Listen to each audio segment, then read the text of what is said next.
నమస్తే ఆంధ్రప్రభకి స్వాగతం. నేను ప్రియా కౌశిక్.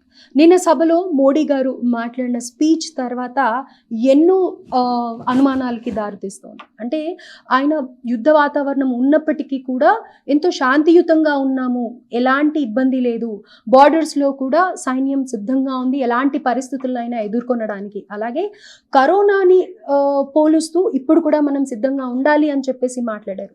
దానికి అందరు కూడా పానిక్ అవుతూ ఉన్నారు. అసలు ఏంటి దీని అర్థం స్పష్టంగా తెలుసుకునే ప్రయత్నం చేద్దాం. ప్రస్తుతం మనతో పాటు ఇంటర్నేషనల్ అఫైర్స్ అనలిస్ట్ మామిడి గిర్ధర్ గారు ఉన్నారు. వారి మాటల్లోనే విందాం. హలో సార్, నమస్తే. నమస్తే అమ్మా. నమస్తే. మీకు మీ ప్రేక్షకుల నమస్కారాలమ్మా.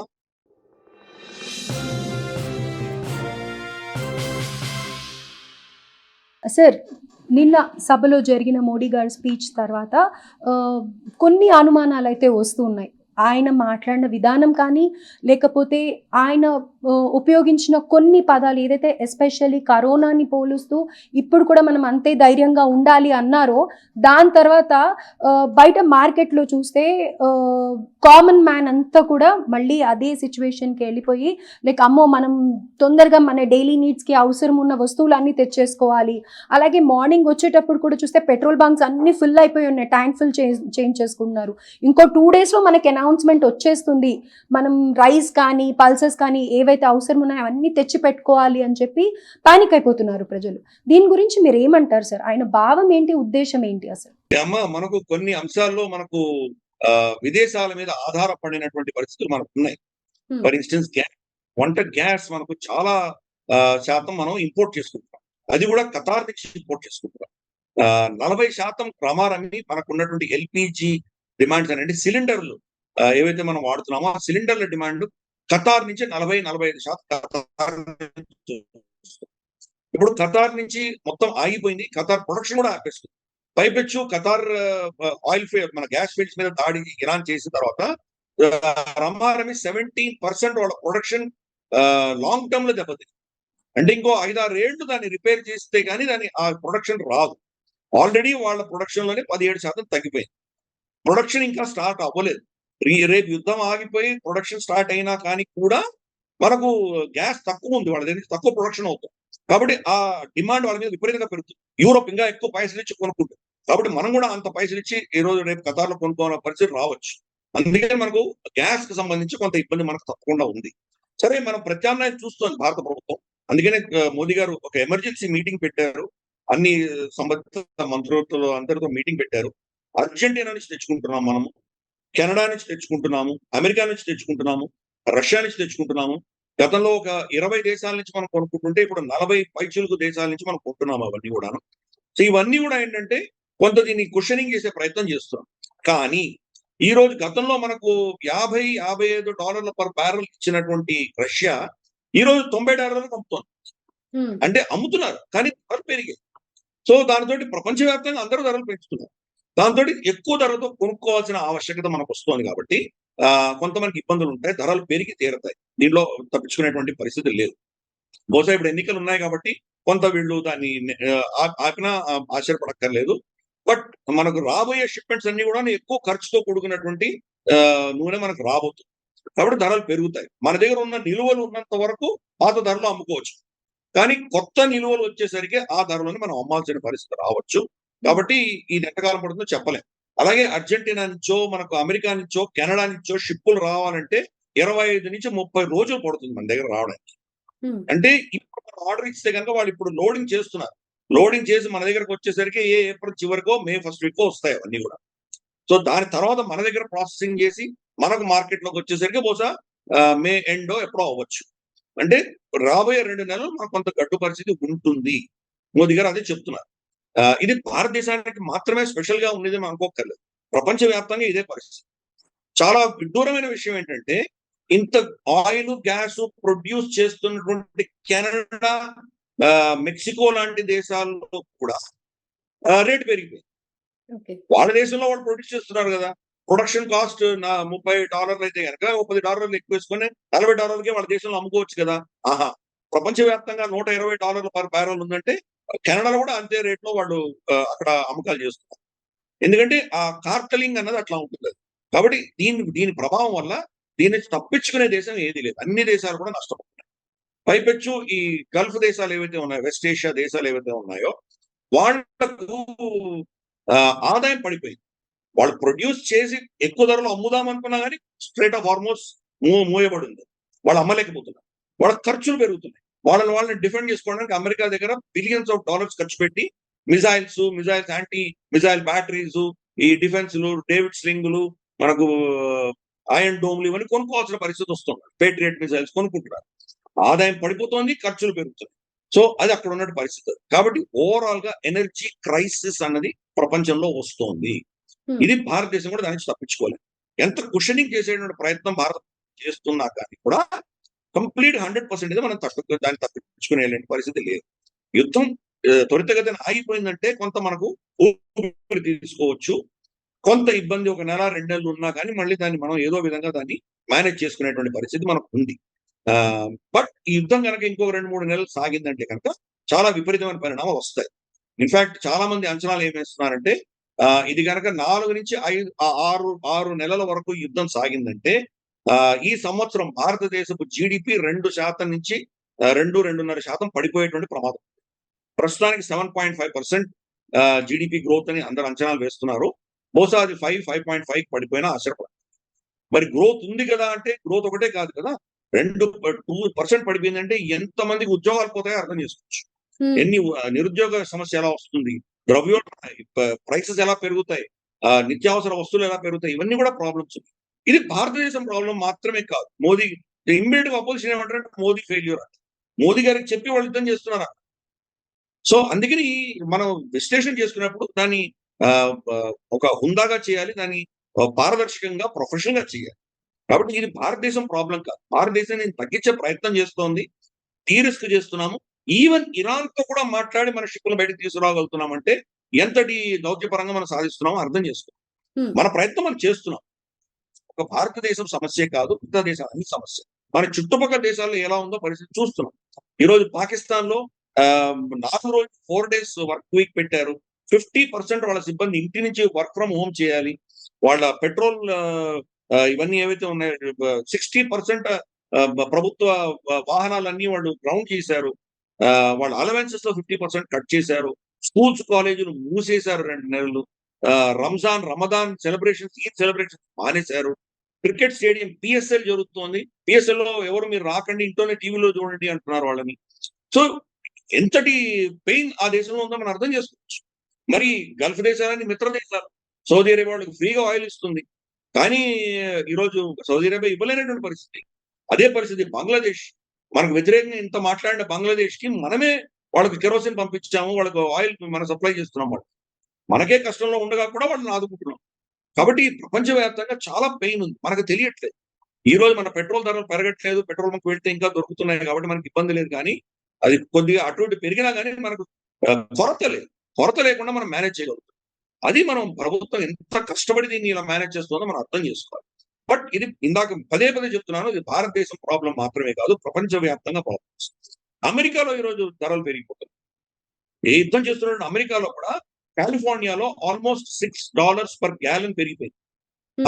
ఆ రేట్ కోసం ఓవరాల్ గా ఆ దేశంలో రమారమి $4 per gallon యావరేజ్ టచ్ అవుతుంది. ఆల్మోస్ట్ 3.8, 3.7 ఆ రేంజ్ లో.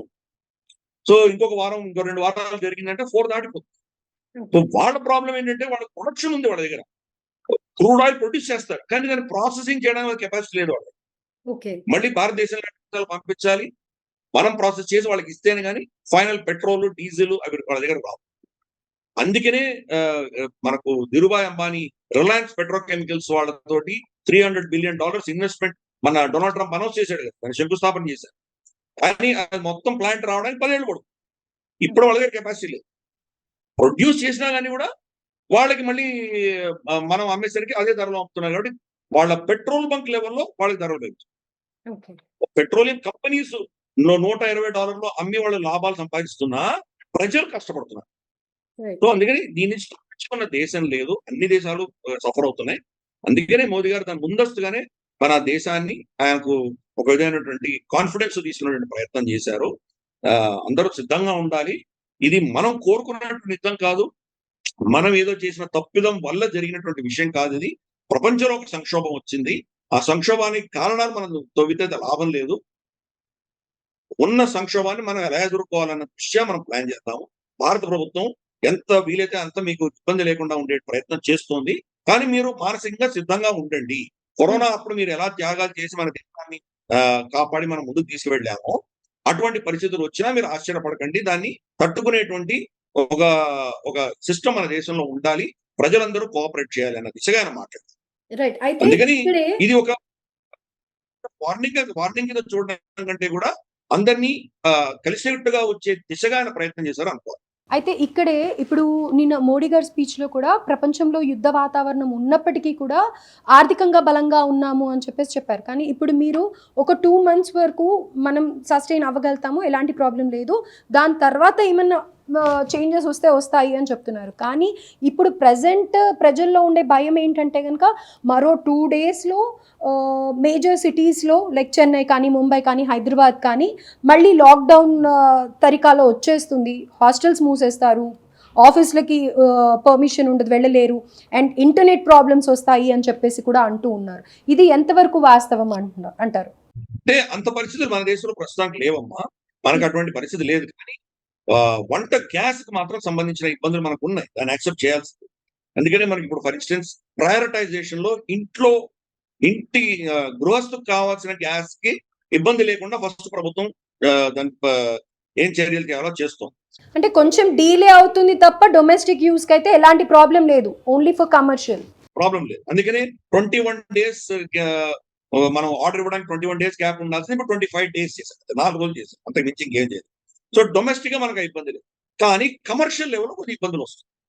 ఫర్ ఇన్‌స్టెన్స్ మనకు హోటల్స్, రెస్టారెంట్స్ వాళ్ళకి ఇబ్బందులు వచ్చేటువంటి ప్రమాదం ఉంది.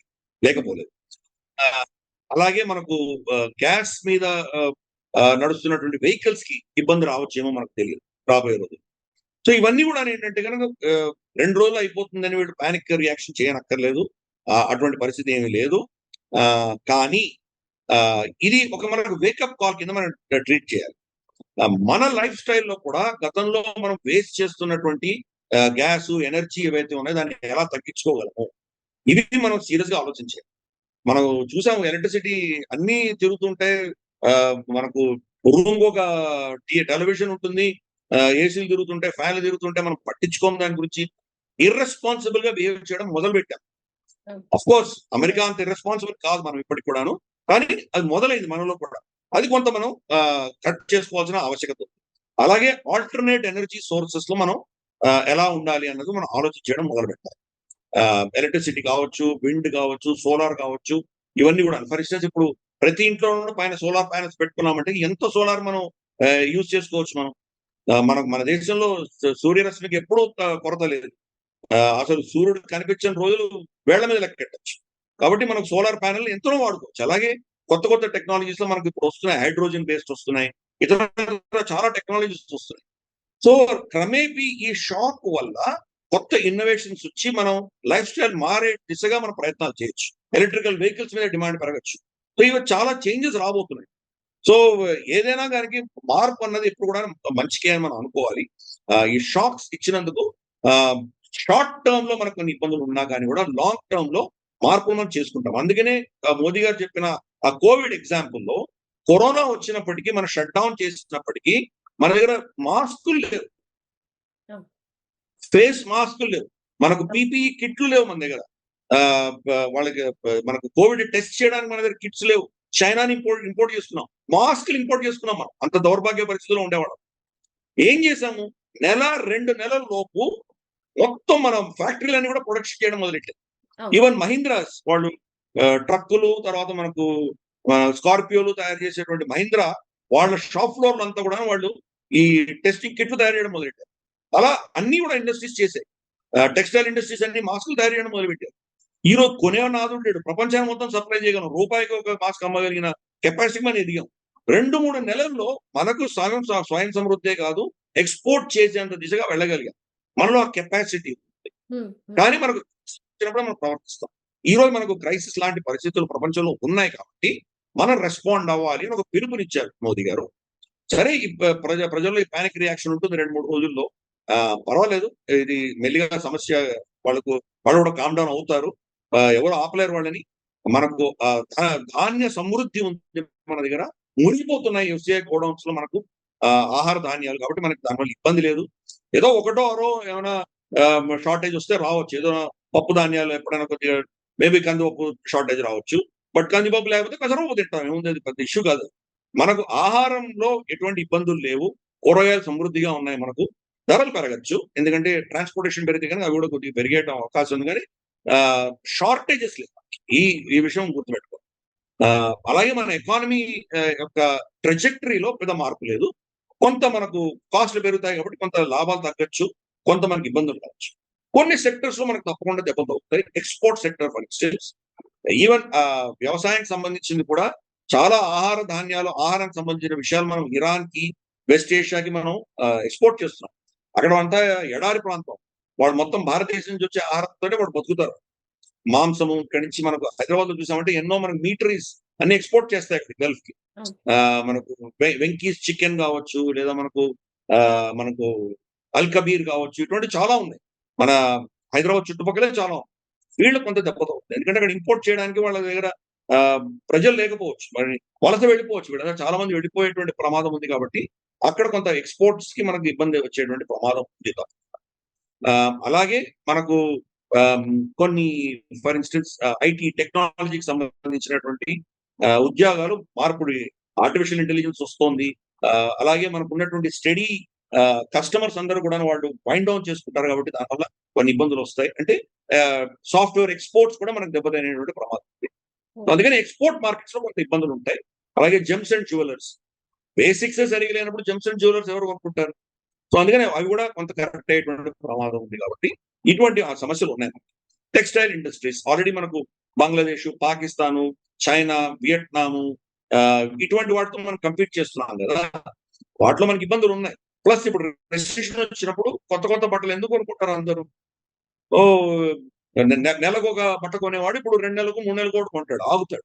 కాబట్టి దానివల్ల మనకు కొంత అవి కూడా ఎక్స్‌పోర్ట్ మార్కెట్స్‌లో కొంత మనకు దెబ్బలు తగిలేటువంటి ప్రమాదం ఉంది. బట్ నేను అనుకోవడం ఏంటంటే ఇది ఒక 2, 3 మంత్స్ ఈ యొక్క సమస్య ఉంటుంది మనకు. 2, 3 మంత్స్ తర్వాత it will not be business as usual. యుద్ధం ముందర ఉన్నటువంటి పరిస్థితి ఉండదు. మేజర్ స్ట్రక్చరల్ చేంజెస్ అవుతాయి. ఆ స్ట్రక్చరల్ చేంజెస్ ఏ దిశగా ఉంటాయని ఇప్పుడు చెప్పడం చాలా కష్టం మనకు. బహుశా భారతదేశం కూడా దాని గురించి చాలా సీరియస్‌గా ఆలోచన చేయాలి. సెక్యూరిటీ అపరేటస్ మారిపోవచ్చు. రేపు పాకిస్తాన్, సౌదీ అరేబియా, టర్కీ ఇటువంటి దేశాలన్నీ కూడా కూటమి ఏర్పడి వాళ్ళొక నేటోలాగా తయారయ్యారంటే అది మనకు చాలా తలనొప్పి అది. అప్పుడు ఎలా డీల్ చేయాలి? అప్పుడు ఎటువంటి ప్రోటోకాల్స్ మనం పెట్టుకోవాలి? ఈ సమస్యలు ఉండొచ్చు. అలాగే అక్కడ ఉద్యోగాలు పోయి లక్షలాది మంది మన భారతీయులు మళ్ళీ మన దేశానికి తిరిగి వస్తే మన పరిస్థితి ఏంటి? వాళ్ళకి ఇక్కడ ఉద్యోగాలు ఇవ్వగలిగిన పరిస్థితిలో ఉన్నామా? వాళ్ళు రెమిటెన్సెస్ ఆగిపోతే మనకొచ్చేటువంటి ఫారెక్స్ రెమిటెన్సెస్ ఆగిపోతే దానివల్ల వచ్చేటువంటి సమస్యలు ఇవన్నీ కూడాను మనకు స్ట్రక్చరల్ చేంజెస్ మనం చూసుకోవాలి రాబోయే రోజు. రైట్. ఆహ్, మన ఎకానమీని ఏ దిశగా తీసుకెళ్ళాలి? ఈరోజు మనం లక్షలాది మంది పిల్లల్ని తయారు చేస్తున్నాం. డిగ్రీలు వాళ్ళు చదువుకుంటున్నారు. డిగ్రీలు తీసుకొని వస్తున్నారు కానీ ఉద్యోగాలు లేవు. హ్మ్. ఎందుకంటే ఎక్కడ ఉద్యోగాలు కావాలో అక్కడ ఆ చదువు చదవట్లేదు. మనం చూస్తే వేలం పేర్లలాగా వీళ్ళందరూ కూడాను ఆహ్, కంప్యూటర్ సైన్సెస్, ఎలక్ట్రానిక్స్ ఎవరు ఈ 2 సబ్జెక్ట్స్ తప్ప ఇంకా మెకానికల్ ఇంజినీరింగ్ గాని, కెమికల్ ఇంజినీరింగ్ గాని, ఇండస్ట్రియల్ ఇంజినీరింగ్ గాని వీటిలో ఎవరు వెళ్ళట్లేదు పిల్లలు. ప్రతి ఒక్కడు కంప్యూటర్ చేయాలి. H1B తీసుకొని అమెరికాకి వెళ్ళిపోవాలి. సో ఈ చెత్త ఈ షేకప్ అయిపోతుంది. వాళ్ళకి ఉద్యోగాలు ఉండవు. ఆర్టిఫిషియల్ ఇంటెలిజెన్స్ చాలా టేక్ ఓవర్ చేస్తాయి. కోర్ ఇండస్ట్రీలో మనకు కావాలి. ఇప్పుడు మనం చాలా రంగాలు ఓపెన్ చేసాం మనం. స్పేస్ ఓపెన్ చేసాం మనం. అలాగే మనకు డిఫెన్స్‌లో చాలా మన చిన్న పిల్లలు కాలేజ్ నుంచి బయటకు వచ్చిన వాళ్ళు చాలా 25, 30 ఇయర్స్ వయసు ఉన్నటువంటి పిల్లలు ఎన్నో స్టార్టప్‌లు పెట్టి మనకు డిఫెన్స్‌కి సప్లై చేస్తున్నారు. డ్రోన్స్ లాంటివి సప్లై చేస్తున్నారు.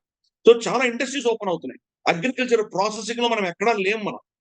మనం ఎప్పుడో మొహంజదారో, హరప్పాలో మనం ఫర్ ఇన్‌స్టెన్స్ మిరపకాయ తీసుకుందాం. మిరపకాయ మిరప పంట వేసి, దాన్ని ఎండబెట్టి, దాన్ని పొడి చేసి మనం పచ్చడిలో వేసుకోవడం ఎప్పుడో మొహంజదారో, హరప్పాలో చేసింది. ఇప్పుడు కూడా అదే చేస్తున్నాం. దాంట్లో ఉన్నటువంటి కెమికల్ ఎక్స్ట్రాక్ట్ చేసి, ఓలియోలెసిన్ ఎక్స్ట్రాక్ట్ చేసి, దానివల్ల పెయింట్స్ కానీ, లేదా టర్మైట్స్ రెసిస్టెంట్ వీటికి కానీ, పెస్టిసైడ్స్‌లో గానీ, మెడికల్ అప్లికేషన్స్‌లో గానీ దాన్ని వాడేటువంటి ప్రొడక్షన్ మన దగ్గర లేదు. ఓకే. గుంటూరు చిల్లి అంటాం, ఇంకేదో అదంటాం, ఇదంటాం. ఇంత ప్రొడ్యూస్ చేస్తున్నాం గానీ ఏం చేస్తున్నాం?